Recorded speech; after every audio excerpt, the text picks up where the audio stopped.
अस्सलाम वालेकुम, I am Dude Horror and welcome to another episode of horror stories, जहाँ मैं आप लोगों की भेजी हुई हॉरर स्टोरीज़ को नरेट करता हूँ। सो अगर आपके पास भी कोई हॉरर स्टोरी है शेयर करने के लिए तो आप व्हाट्सएप या फिर ईमेल के थ्रू अपनी स्टोरीज़ को शेयर कर सकते हैं। आज की स्टोरीज़ को सबमिट किया है हारिस, अब्दुल हादी, हम्माद, जाफ़र, सालिका और कंजा ने। सो आज का एपिसोड काफ़ी खौफनाक और इंटरेस्टिंग होने वाला है। सो अपने अपने दिल थाम के बैठिए, कंबल में घुस जाइए, कमरे के लाइट्स ऑफ कीजिए और बढ़ते हैं आज के खौफनाक कहानियों की तरफ।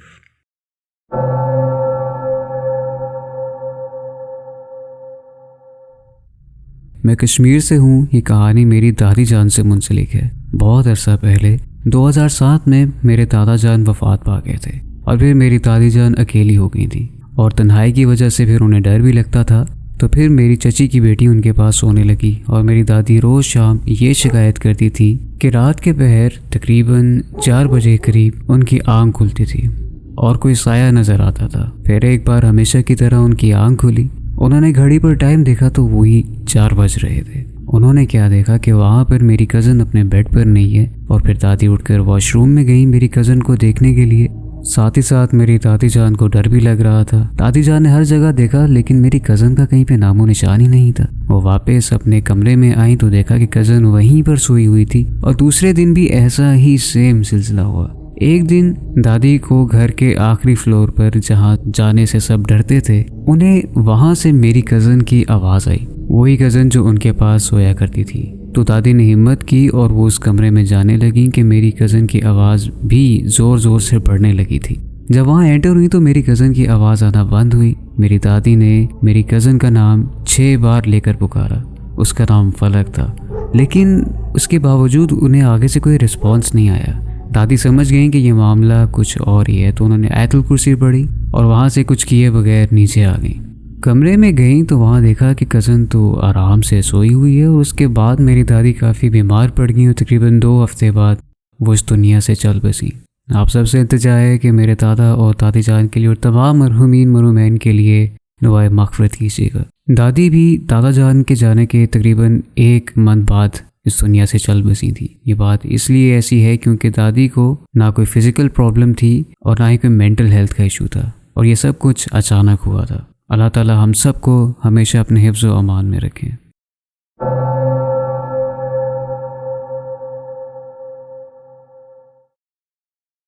अस्सलाम वालेकुम। मुझे आपकी वीडियोस बहुत ज़्यादा पसंद है और मैंने आपकी सारे वीडियोस देख रखी हैं। मैं आपके साथ अपनी कहानी शेयर करना चाहता हूँ। मेरा नाम हारिस है और मेरा ताल्लुक़ फैसलाबाद से है। ये कहानी मेरे बचपन की है जब मैं तकरीबन 3 या 4 साल का होता था और ये कहानी मुझे मेरी वालिदा से पता चली, जो कि मुकम्मल तौर पर सच पर मबनी है। हम लोग पहले एक ही घर में रहते थे। सारे चचा वगैरह मेरे वालिद समेत सब उसी घर में रहते थे और एक चचा की शादी होने वाली थी और उससे पहले सिर्फ मेरे वालिद साहब की और एक बड़े चचा की शादी हुई थी। हमारे घर के साथ एक प्लॉट था। जब मेरे दूसरे चचा की शादी होनी थी तब मेरे वालिद साहब ने उस प्लॉट के ऊपर घर बनवाया था क्योंकि एक घर में रहने से सबको तंगी का सामना करना पड़ना था। जब हमारा नया घर बन गया तो मेरी दादो, मेरे एक चचा और 3 फुफोस घर में शिफ्ट हो गई। सारा कुछ सही चल रहा था। मेरे जिन चचा की शादी होनी थी उनकी शादी भी हो गई और सब कुछ ठीक ठाक हो गया। उसके बाद हमारी फैमिली भी उस घर में शिफ्ट हो गई। हम तकरीबन 3 ही लोग थे, मैं, मेरे वालिद साहब और वालिदा। उस घर में रहते हुए हमें कुछ ही अरसा हुआ था कि मेरी वालिदा बताती हैं कि अचानक उस घर में अजीबोगरीब मामलात पेश आना शुरू हो गए। दीवारों पर खून लगा होता था, दरवाज़ों पर भी हाथों के निशान होते थे और वो भी किसी के खून से लगे हुए। ये देखकर सब घर वाले डरने लग गए। उसके बाद हमारी फ्रिज में दूध पड़ा होता था और वो दूध का बर्तन फुल होता था। जब हम सुबह उठ के देखते थे तो वो बर्तन बिल्कुल खाली या फिर आधा होता था। मामलात बहुत ख़राब होने लग गए थे। पहले तो ये चीज़ें सिर्फ नए घर में होती थी लेकिन उसके बाद हमारे साथ वाले घर में भी होने लग गई। हमारे दोनों घर साथ ही हैं और दरमियान में सिर्फ एक दरवाजे का फ़र्क है। ये चीज़ें देखने के बाद मेरे वालिद साहब ने अपने एक चचा से जिक्र किया जो कि एक आलिम थे। उन्होंने दम वाला पानी दिया और कहा कि ये घर के चारों कोनों में छिड़क दो। हमने उनकी बात पर अमल करते हुए ऐसा ही किया और हम पानी छिड़कते थे। कुछ दिन तक तो सब सही रहा लेकिन उसके बाद फिर सारे मामलात होना शुरू हो गए। दीवारों पर खून लगा होता था और दरवाज़ों पर भी, और फ्रिज से चीज़ें गायब होती थी। एक दिन मेरी फूफो के हस्बैंड छत पर सो रहे थे। गर्मियों के दिन थे तो उन्हें छत पर किसी ने जोरदार थप्पड़ मारे। इसके बाद हम समझ गए कि यहाँ मामला बहुत ख़राब हैं। हमने किसी बड़े साहिब इल्म से रब्ता किया और उन्हें ये सब बताया। वो हमारे घर आए, उन्होंने पढ़ाई की और उसके बाद हमें पता चला कि हमारे घर में उल्टे पाँव वाली चुड़ैल का साया है। हमारे घर पर किसी ने काला जादू करवाया था। किसने करवाया था ये अल्लाह ही बेहतर जानता है, हमें इसके बारे में नहीं पता। उन आलिम ने दम वगैरह किया और पढ़ाई की, जिसकी वजह से ये सारी चीज़ें अल्लाह का शुक्र है कि उसके बाद ठीक हो गई। उसके बाद हमारे घर में नमाज और कुरान की पाबंदी शुरू हो गई थी, जिसकी वजह से दोबारा हमें किसी किस्म के वाक़े का सामना नहीं करना पड़ा। मेरी वालिदा ये बताती हैं कि जब ये सारे मामलात हो रहे थे तो सारे घर वाले डॉक्टर के साथ डर की वजह से साथ वाले घर या फिर रिश्तेदारों के घर चले जाते थे। लेकिन मेरी वालिदा मुझे लेके अकेले ही उस घर में रहती थी और डरती नहीं थी। अब मैं 18 साल का होने वाला हूँ और अल्लाह का शुक्र है कि दोबारा कभी किसी किस्म का खौफनाक वाक़या सामने नहीं आया। उम्मीद है कि आप लोगों को हमारा ये किस्सा पसंद आया होगा।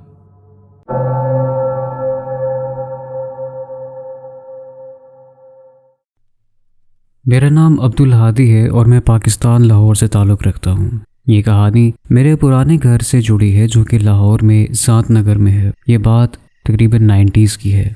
जब मेरे कज़न्स छोटे थे तब मेरे एक कज़न के दोस्त का भाई बाहर के मुल्क से आया था और वो अपने साथ एक जादू की बुक भी लाया था। तो मेरे कज़न ने अपने दोस्त को कहा कि क्या तुम मुझे वो बुक ला के दोगे सिर्फ 2 दिन के लिए। तो उनके दोस्त ने कहा कि हाँ ला दूंगा, पर उसका गलत इस्तेमाल नहीं करना। और ऐसे ही उसने अगले दिन वो बुक ला के मेरे कज़न को दे दी। तो मेरे कज़न ने, जिसने पहले ही सब कज़न्स को बता रखा था कि मेरे पास इस तरह से एक जादू की बुक आएगी, और उस वक्त बाकी सारे कज़न्स भी बच्चे ही थे, तकरीबन 6-7 बच्चे थे, उनसे कहा हुआ था कि मेरा दोस्त जादू की बुक्स ला के देगा तो हम उसकी मदद से जिन्नात को बुलाएंगे। तो फिर ऐसा ही हुआ। उन सब ने सबसे ऊपर वाले पोर्शन में रात के वक्त लाइट्स ऑफ करके पूरे कमरे में मोमबत्तियां जला दी। तो फिर सब कज़न्स एक सर्कल बनाकर बैठ गए और एक दूसरे के हाथ से हाथ मिला लिया। फिर एक कज़न ने सर्कल के बीच में वो जादुई बुक से लिया हुआ पेपर और पेपर पे कैंडल रख दी और जो भी उस बुक में लिखा हुआ था उसको फॉलो करते हुए अमल कर दिया। और उस बुक में जो अहम बात थी कि हाथ नहीं छोड़ना और बीच में भागना नहीं है जब तक कि वह सिलसिला मुकम्मल ना हो जाए। तो सारे कज़न्स मिलकर वो अल्फाज दोहरा रहे थे जो कि बुक्स में लिखे हुए थे। ऐसे ही 2 मिनट गुजर गए कि तीसरे मिनट में एकदम उस कमरे की और उस पूरे पोर्शन की खिड़कियां खुलने और बंद होने लगी। वो सारे बच्चे डर के हमारे एक दूसरे का हाथ छुड़वा कर भाग गए। और फिर उनमें से 2 कज़न्स को बुखार हो गया जो कि 2-3 तक बीमार रहे। और इस सब के मुताल्लिक किसी ने अपने बड़ों से जिक्र नहीं किया कि कहीं डांट ना पड़ जाए। और वो जो भी मखलूक थी वो उस घर में ही फंस के रह गए। मगर ये अच्छी बात थी कि वो मुसलमान जिन थे और ना उन्होंने किसी को तंग किया और ना ही किसी ने उनको तंग किया। और ऐसे ही मेरे पास बहुत सी कहानियाँ हैं जो कि मैं फिर कभी शेयर करूँगा।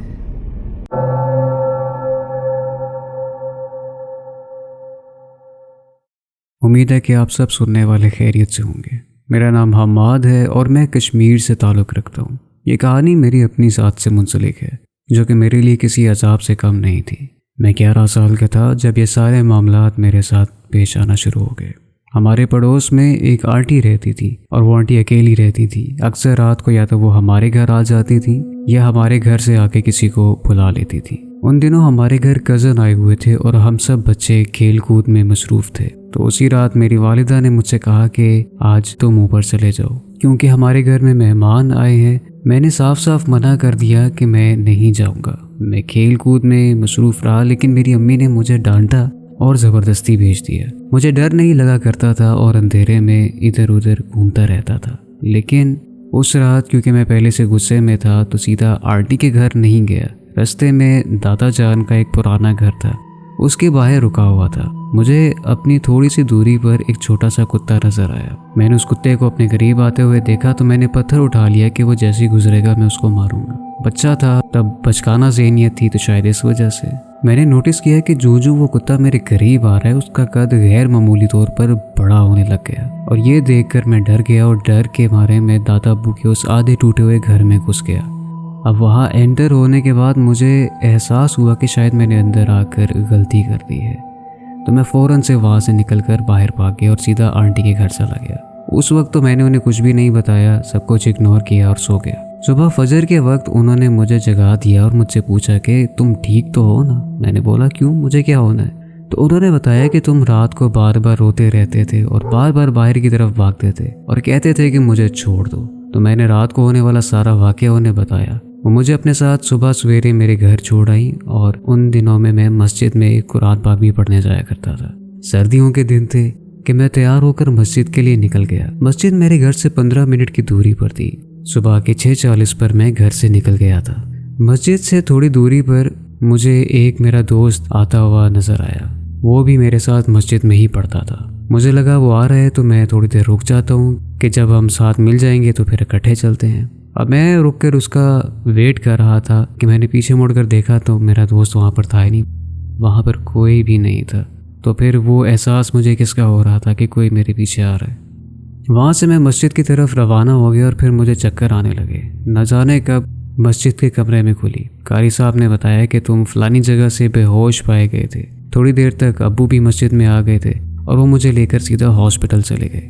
हॉस्पिटल से मैं क्लियर हो गया था। रात वाला वाकया मैंने अब्बा जान को नहीं बताया था कि कहीं वो मुझे मारे ना। इसी तरह मेरे साथ रोज कुछ न कुछ बुरा होने लगा और इतने में अब्बू को उस रात वाले वाकये के मतलब मैंने बता ही दिया। फिर एक आमिल साहब के पास गए तो उन्होंने बताया कि इस पर जिन्नात का साया है जो इसे नमाज कुरान नहीं पढ़ने देते। आमिल साहब ने कुछ पढ़ाई की। उसके बाद मामलात ठीक होने के बजाय ज़्यादा ख़राब होने लगे। मुझे बहुत ज़्यादा गुस्सा आने लग गया और अजीब सी कैफियत में रहता था। अजान की आवाज़ सुनते ही मैं बेहोश होने लगता था। गंदगी मुझे बेहद पसंद आने लगी। मैं गंदा रहता था मोस्ट ऑफ द टाइम। एक रोज़ अब्बू बाज़ार से गोश्त लेकर आए और बनाने के लिए कहा। मैं पास ही बैठा हुआ था कि मुझे उस वक्त मेरे इंट्रूसिव थॉट्स कह रहे थे कि मैं कच्चा गोश्त खाऊं, इसको ऐसे ही चबा कर निकल जाऊं। लेकिन मैंने खुद पर बहुत काबू रखा और सब्र किया। अभी गोश्त को देगची में डाले तकरीबन 10 मिनट ही हुए थे कि वालिदा ने मुझसे कहा कि चूल्हे में आग लगाते रहना, मैं किचन से कुछ सामान लेकर आती हूँ। कश्मीर में अक्सर सर्दियों में 2 किचन का इस्तेमाल किया जाता है, एक बाहर बरामदे की तरफ और एक घर के अंदर जो एक्चुअल किचन होता है, क्योंकि गैस का अमूमन इशू रहता है वहाँ पर। जैसे ही अम्मी किचन से बाहर गई तो मैंने गोश्त देगची से निकाल कर खाना शुरू कर दिया। देखते ही देखते मैंने अकेले ने 2 किलो गोश्त खा लिया।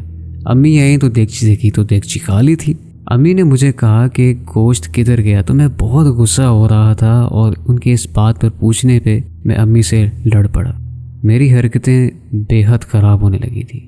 एक दिन मेरी वालिदा के बकौल मेरे अंदर किसी और मखलूक की हाजिरी हो गई थी और मेरे मामू उन दिनों घर आए हुए थे। मैंने अपनी मामू जान की गर्दन पकड़ ली थी। सब छुड़ाने की कोशिश कर रहे थे लेकिन मैंने अपनी मर्जी से ही छोड़ा। और फिर उसके बाद मैंने डिमांड की कि मुझे अंडे ला कर दिए जाएं। जब अंडे मेरे सामने पेश किए गए तो मैंने छिलके समेत कच्चे अंडे वैसे ही खा लिए।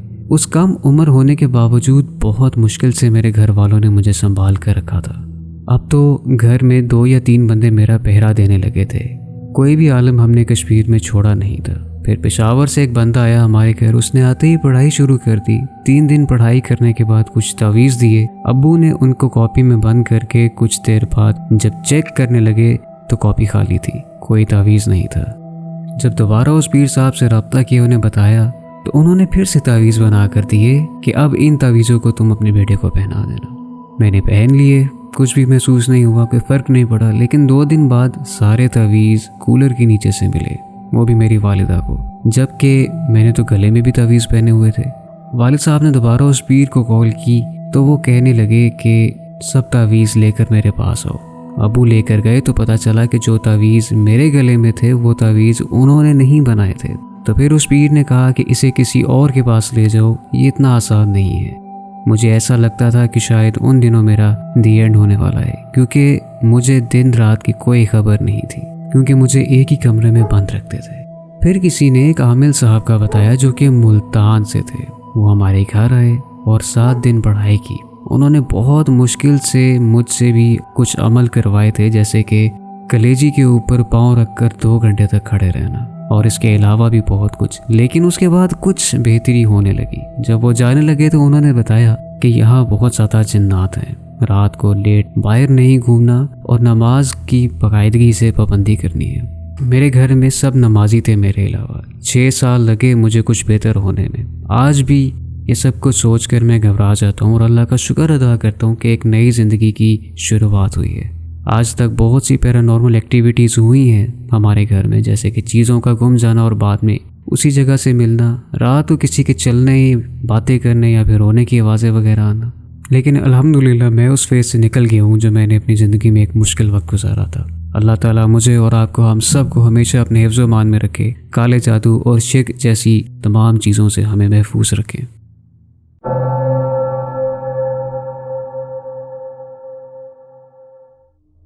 मेरा नाम जाफ़र है और मैं इंडिया उत्तर प्रदेश में रहता हूँ। ये बात तकरीबन 12 साल पहले की है, जब मैं काफ़ी छोटा था, तकरीबन 6 या 7 साल का।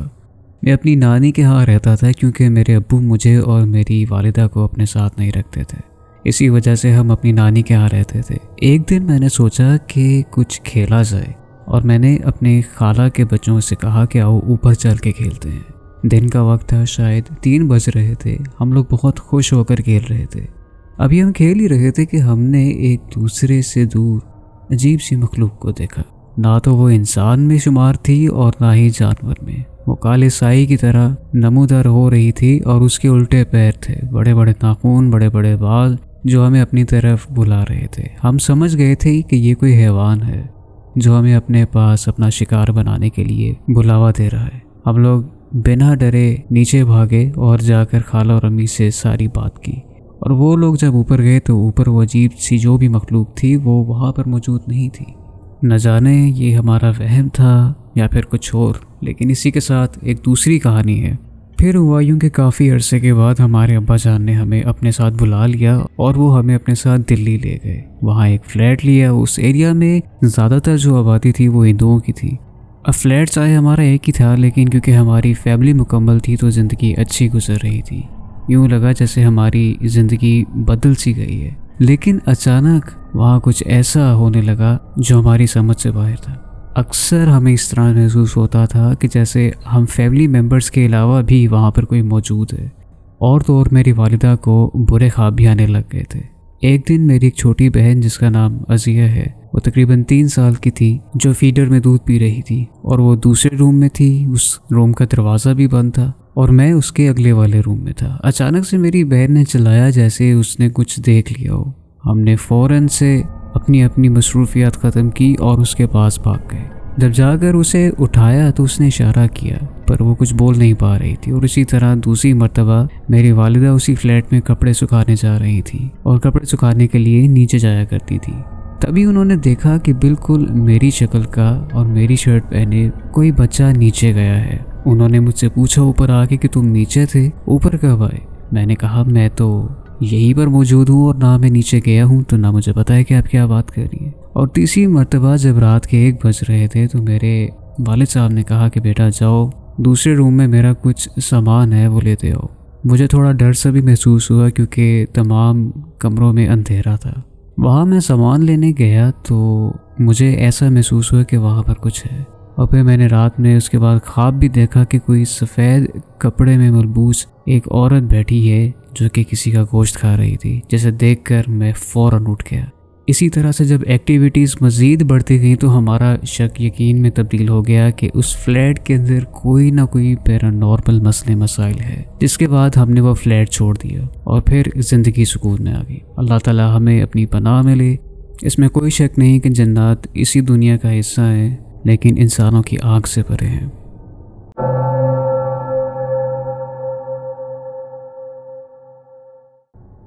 मेरा नाम सालिका है और मैं ये पैरानॉर्मल इनकाउंटर आप सबसे शेयर करना चाहती हूँ।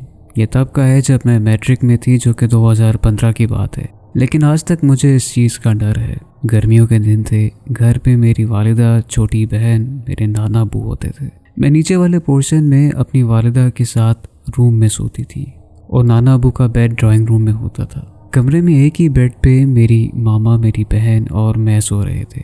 मैं रूम के दरवाजे वाली जानिब थी। मेरी आदत है उठकर टाइम देखने की। ऐसे ही उस रात बिल्कुल 3 बजे मेरी आंख खुल गई। देखा कि लाइट गई हुई है और यूपीएस भी बंद हो गया था। हर तरफ अंधेरा था। उस वक्त तक मैंने ऐसा कुछ एक्सपीरियंस नहीं किया था, तो मुझे डर भी नहीं लगा। मैं बेड से उठी और कमरे में मौजूद टॉर्च लाइट ऑन कर दी। गर्मी की वजह से मेरी मामा और बहन को पसीना आ रहा था, तो मैंने अखबार उठाकर उन्हें हवा देना शुरू कर दी ताकि उनकी आंख ना खुले। कमरे का दरवाज़ा आधा बंद था। इसी टाइम मुझे बाहर लाउंज में जो सीढ़ियाँ थी वहाँ से किसी के बहुत ज़ोर से गिरने की आवाज़ आई। मुझे लगा शायद मेरे नाना जान ऊपर टेरेस पर जा रहे हैं और इसी दौरान शायद वो गिर गए हैं और शायद वो सीढ़ियों पर गिर गए हैं। मैं उठकर बाहर भागी, लेकिन सीढ़ियों पर तो कोई भी नहीं था और नाना अब्बू अपने कमरे में सो रहे थे। खैर, मैं इसको अपना वहम समझ कर आ गई और दरवाज़ा पूरा बंद कर दिया। अब मुझे थोड़ा डर लगने लगा। इसी बात को सोच रही थी कि लाइट आ गई। मैंने टॉर्च ऑफ करके वॉशरूम की लाइट ऑन कर दी और दरवाज़ा खोल दिया ताकि कमरे में रोशनी दाखिल होती रहे। मैं वापस बेड पे लेट गई। मुझे आदत है आंखों पे बाजू रखकर सोने की। मैं अभी लेटी ही थी कि मेरी लेफ्ट टांग पर महसूस हुआ जैसे किसी ने हाथ रखकर उठाने की कोशिश की है। मैं उठकर बैठ गई और हर तरफ देखा, मगर कुछ भी नज़र नहीं आ रहा था। मैंने एक बार फिर इसे अपना वहम समझ लिया कि शायद मेरे हवास पर वो आवाज़ तारी हो गई है, जिसकी वजह से मुझे दोबारा इस तरह से महसूस हुआ। जैसे ही मैं सीधा लेटी और आंखों पे बाजू रखा, मेरी पूरी की पूरी बॉडी पैरालाइज हो गई।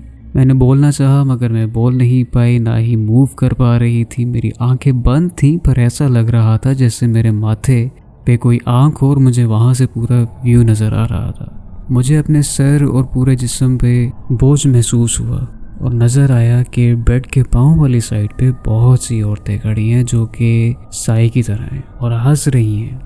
मुझे वो हंसी अपने दिमाग में सुनाई दे रही थी। ये मामला तकरीबन 30 सेकंड्स के लिए रहा होगा। जैसे ही बोझ ख़त्म हुआ, मैं फ़ौरन उठकर बैठी और मेरे पूरे जिस्म में सुइयां चुभ रही थी, जैसे ब्लड सर्कुलेशन रुकने की वजह से होती है। एसी और पंखा चलने के बावजूद मुझे पसीना आया हुआ था। उस रात मैं सोई नहीं और रूम की लाइट ऑन कर दी। सुबह मैंने अपनी वालिदा को बताया तो वो मानी नहीं और कहा कि शायद पढ़ाई की स्ट्रेस है, इस वजह से ऐसा हुआ होगा। शायद वो मुझे डराना नहीं चाहती थी। इस इवेंट के बाद मैं अपनी वालिदा और बहन के सोने का इंतज़ार करती थी और जैसे ही वो दोनों सो जाती थी तो मैं कमरे की लाइट ऑन कर देती थी और अब की मर्तबा मैं दरवाजे वाली जानिब के बजाय खिड़की की जानिब सोया करती थी। कुछ महीनों बाद फिर मेरी आंख पूरे 3 बजे खुली। मुझे पता था अब क्या होने वाला है, या ये कहा जाए कि अंदाज़ा था। खैर, मैं फ़ौरन ही वापस लेट गई और उस वक्त शायद मैंने ये गलती की थी कि मैं फिर से सीधा लेट गई।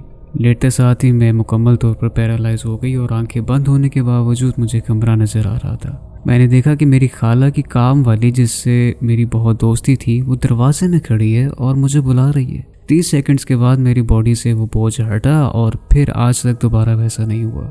अब मैं अपने कमरे में सोती हूँ जो ऊपर वाले पोर्शन में है। कभी कभी रात को मेरा दरवाज़ा नॉक होता है और मेरे घर में कोई ऐसा नहीं जो ऐसी शरारत करे। इसके अलावा चीज़ें भी कमरे से गायब हो जाती हैं और कुछ टाइम बाद मिल भी जाती हैं। आज भी अगर कभी मेरी 3 बजे के आसपास आँख खुल जाए तो डर लगता है और फजर की अजान तक फिर मैं उठी रहती हूँ।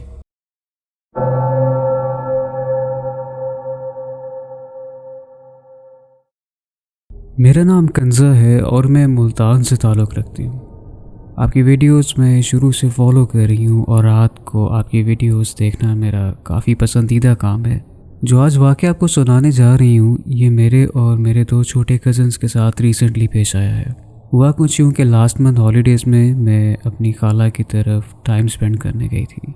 मेरी खाला का घर एक रिनाउंड सोसाइटी में है और वहाँ बहुत सारे पार्क्स और दरख्त हैं। किस्सा कुछ यूँ है कि एक दिन मेरी दूसरी खाला की बेटी भी हमारे पास नाइट स्पेंड करने आई थी। रात को हम 3 कज़न्स ने मिलकर प्लान बनाया कि घर के बड़ों के सो जाने के बाद हम कुछ ऑर्डर करेंगे और घर से बाहर भी जाएंगे। खैर, हमने अपने लिए आइसक्रीम्स ऑर्डर की और रात के तकरीबन 2:30 बजे हम वो आइसक्रीम्स लेकर घर से निकल गए। खाला के घर से 2 गली के पीछे ही एक बच्चों के लिए पार्क बना हुआ था। अब रात के इस टाइम हम तीनों, मैं और मेरे छोटे कज़न्स, जो कि तकरीबन मुझसे 10 और 15 साल छोटे हैं, घर से निकल खड़े हुए। जब बाहर पहुँचे तो वहाँ अजीब सा सन्नाटा और खामोशी थी जो कि वाज़ेह तौर पर महसूस की जा सकती थी। खैर, हर बात को नज़रअंदाज करते हुए हम तीनों झूले पर बैठे अपनी अपनी आइसक्रीम से लुत्फ़अंदोज़ हो रहे थे। अभी बातें करते हुए हमें तकरीबन 3-4 मिनट ही गुजरे होंगे कि मुझे अजीब सी नेगेटिव एनर्जी का एहसास हुआ। मैं अपनी नशिस्त से उठ खड़ी हुई। इतनी देर में मुझे महसूस हुआ कि मुझे चूड़ियों के खनकने की बहुत वाज़ेह आवाज़ आई है, जो कि हर 2 सेकंड के वक्फे के बाद से मुझे सुनाई दे रही थी। अब ना जाने ये मुझे सुनाई दे रही थी खाली, या फिर बच्चों को भी, जो उस वक्त जिक्र नहीं कर रहे थे, ये करना चाह नहीं रहे थे। साथ ही साथ बताती चलूँ कि पार्क के बिल्कुल आखिरी हिस्से पर एक गंदे पानी का तालाब भी था जो कि कबाड़ से भरपूर था और जिसको इर्द गिर्द से पुराने बोर्ड्स लगाकर बंद किया गया था।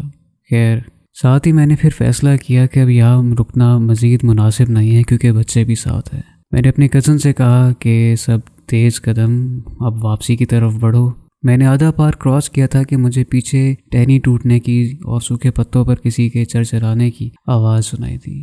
मेरे छोटे कज़न्स मेरी तरह हालात की नोयत को जान चुके थे और वो भी मेरे पीछे तेज़ी से आने लगे। बहरहाल पार्क से निकलते भी मज़ीद कई अजीबोगरीब आवाज़ों ने हमारा ताक़ुब शुरू कर दिया था और खौफ के मारे मेरे कज़न से चलना मुश्किल होता जा रहा था। मैंने हिम्मत जमा करते हुए आयतुल कुर्सी का विर्द शुरू कर दिया और साथ ही हम तकरीबन भागने लगे थे। पीछे से लगातार आवाज़ें आ रही थी जो अब चीखों की सूरत इख्तियार कर चुकी थी। खैर, अल्लाह अल्लाह करके हम सब मुश्किलों से निकल कर घर पहुँचे और अपने गेट तक जाते जाते हमें कुत्तों के बोलने की भी आवाज़ें आ रही थी। हम लोग घर में दाखिल हुए और हम तीनों ने सुकून का सांस लिया कि आज तो बचत हो गई है। लेकिन टेरेस पे जाकर भी हमें मुसलसल 10-15 मिनट 5-10 मिनट तक आवाज़ें आती रही, लेकिन अल्लाह ताला का शुक्र है कि किसी चीज़ ने हमें किसी किस्म का नुकसान नहीं पहुंचाया। इसके अलावा एक और भी वाक़या है जो मैं आपके गोश गुजार करना चाहती हूँ। ये आज से तकरीबन 10 साल पहले की बात है जब मैं कॉलेज में पढ़ती थी। हमारा कॉलेज एक सेमी गवर्नमेंट कॉलेज था जो कि सिर्फ ख़वातीन के लिए बनाया गया था। बहुत बड़ी और लाल ईंटों की बनी हुई इमारत थी। कॉलेज 3 फ्लोर्स पर मुश्तमिल था जहाँ अलग अलग फ्लोर्स पर हमारी क्लासेस हुआ करती थी। एक मरतबा का जिक्र है कि मैं और मेरी सहेली मोमिना हम दोनों एक फ्री लेक्चर के दौरान वॉशरूम गए। फर्स्ट फ्लोर पर जो लास्ट वॉशरूम था हम दोनों उसमें गए। वो वॉशरूम ज़्यादा साफ़ भी नहीं था और आखिर में होने की वजह से वहाँ कोई ज़्यादा जाता भी नहीं था। तो हुआ कुछ इस तरह से कि मेरी फ्रेंड वॉशरूम में चली गई और मैं खड़े होकर उसका इंतज़ार कर रही थी। थोड़ी ही देर गुजरी होगी कि मुझे लगा जैसे कोई गुनगुना रहा हो। मैंने सोचा शायद मेरी सहेली होगी जो ज़रूर गुनगुना रही होगी, लेकिन फिर मेरे ज़हन में ये भी आया कि भला बाथरूम में कौन गुनगुनाता है। एटलीस्ट जो लोग शऊर रखते हैं कि बाथरूम में सिर्फ खामोशी होनी चाहिए और अपना बिजनेस मुकम्मल करके बाहर आ जाना चाहिए, उनको तो इस बात का एहसास है कि वॉशरूम में मुकम्मल खामोशी होनी चाहिए। 5 मिनट तक कॉन्टीन्यूसली मुझे वो आवाज़ आती रही और जब 5 मिनट बाद मेरी दोस्त वॉशरूम से बाहर आई तो मैंने हंस के उसे पूछा कि तुम कौन सा गाना गुनगुना रही थी। उसने अजीब सी नज़रों से मुझे देखते हुए जवाब दिया कि तुम्हें कोई गलतफहमी हुई है क्या, भला मैं क्यों गुनगुनाऊंगी। इनफैक्ट मुझे तो ये लग रहा था कि शायद बाहर खड़ी तुम गुनगुना रही हो। ये सुनना था कि मेरे रोंगटे खड़े हो गए। हम दोनों ने एक दूसरे को हैरान कुन नज़रों से देखा और कुछ सोचे समझे बगैर उस वॉशरूम से भाग निकले और फिर ग्राउंड फ्लोर पर जाके ही दम लिया। नीचे जाकर हम दोनों ने अपनी अपनी सांस बहाल की और फिर आपस में डिस्कस करने पर पता चला कि ना तो वो गाना वो गुनगुना रही थी और ना ही मैं। यानी उस टाइम हम दोनों के अलावा कोई और मखलूक भी थी उस जगह पर जो हमें तंग करने के घर से गुनगुना रही थी। खैर, आज तक ये वाक़या अपनी किस्म का एक ऐसा वाक़या है जो ना तो मेरी दोस्त भूल पाई है और ना ही मैं। उम्मीद करती हूँ कि आपको मेरी ये 2 आबितियाँ पसंद आई होंगी।